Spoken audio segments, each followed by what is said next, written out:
I'm available 24/7 to help solve issues. Right. Call me 3 a.m. on a Sunday morning, I don't care. A cross-pollination of Thomas Edison and Tony Stark, Elon Musk. Were you a little naive when you thought I can easily build an electric car and a rocket? I didn't think it would be easy.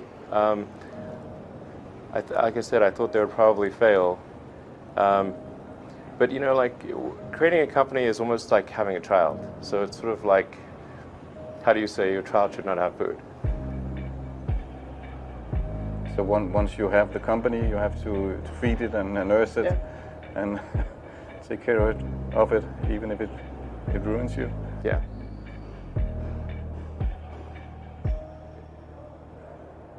But suppose there were some tough times in 2008, end of 2008. How did you get through that period of crisis? Yeah. Can we just break for a second? Sure, of course. You want to wait a little while? Yeah, I sure hope it was worth it. Sure hope so. Sure hope it was worth it. It's everything. And I was borrowing money from friends to pay the rent. Well, I mean, Tesla really faced a severe threat of death due to the Model 3 production ramp. Essentially, the company was bleeding money like crazy, and just if we didn't solve these problems in a very short period of time, we would die. And it was extremely difficult to solve them. How close to death did you come? Within single-digit weeks. 22 hours a day, or like what? How many I hours? was working, so 7 days a week, sleeping in the factory. I worked in the paint shop, general assembly, body shop. You ever worry about yourself imploding? Like it's just too much? Absolutely. No one should put this many hours into work. This is not good. People should not work this hard. They should not do this. It's very painful. Painful in what sense? It hurts my brain and my heart. Where do you come up with your best ideas? Are you on vacation, or are you kind of just like in the middle of the night you wake up and start drawing things down? Or you know, sounds really cliche, but like the shower is probably like you know, wake up and go to shower in the morning. And I think actually what's really happened is kind of stuff is percolated in the subconscious. Right. And it's not really occurring in the shower, but you're kind of getting the results of last night's, you know, computation, basically. Right. Whatever area that you get into, given that, you know, even if you're the best, there's always a chance of failure. So I think it's important that you really like whatever you're doing. If you don't like it, life is too short. You know, I'd say, and also if you like what you're doing, you think about it even when you're not working.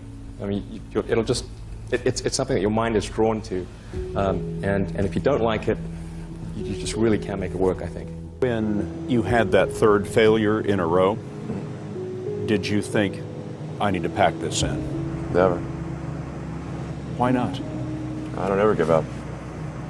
I mean, I'd have to be dead or completely incapacitated. Starting a business, I'd say, number one is have a high pain threshold. That's it. There's a friend of mine who's got a good saying, which is that starting a company is like eating glass and staring into the abyss. Okay, that's generally what happens, because when you first start a company, there's lots of optimism and things are great, and then so happiness at first is high. Then you encounter all sorts of issues, and happiness will steadily decline, and then you'll go through a whole world of hurt. And then eventually, if you succeed, and in most cases you will not succeed, and Tesla almost didn't succeed, came very close to failure. Then if you succeed, then after a long time you will finally get back to happiness. I think too is you've got to make sure that whatever you're doing is a great product or service. It has to be really great. And I go back to what I was saying earlier, where if you're a new company, I mean, unless it's like some new industry or new market that, if it's an untapped market, or then you have more ability to, the standard is lower for your product or service. But if you're entering anything where there's an existing marketplace against large entrenched competitors, then your product or service needs to be much better than theirs. It can't be a little bit better, because then you put yourself in the shoes of the consumer and they say, why would you buy it as a consumer? You're always going to buy the trusted brand unless there's a big difference. So a lot of times, you know, an entrepreneur will come up with something which is only slightly better. And it can't just be slightly better. It's got to be a lot better. Number 3, I'd say, is constantly seek criticism.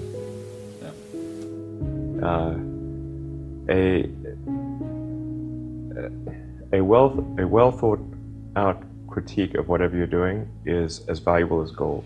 And you should seek that from everyone you can, but particularly your friends. Usually your friends know what's wrong, but they don't want to tell you because they don't want to hurt you. So lift you up, sort of. yeah. So they'll say, oh, I wouldn't encourage my friend, so I'm not going to tell him what I think is wrong with this product. Yeah. It doesn't mean your friends are right, but very often they are right. And you at least want to listen very carefully to what they say. And to everyone, if you're looking for, basically, you should take the approach that you're wrong. You know, that you, the entrepreneur, are wrong. Your goal is to be less wrong.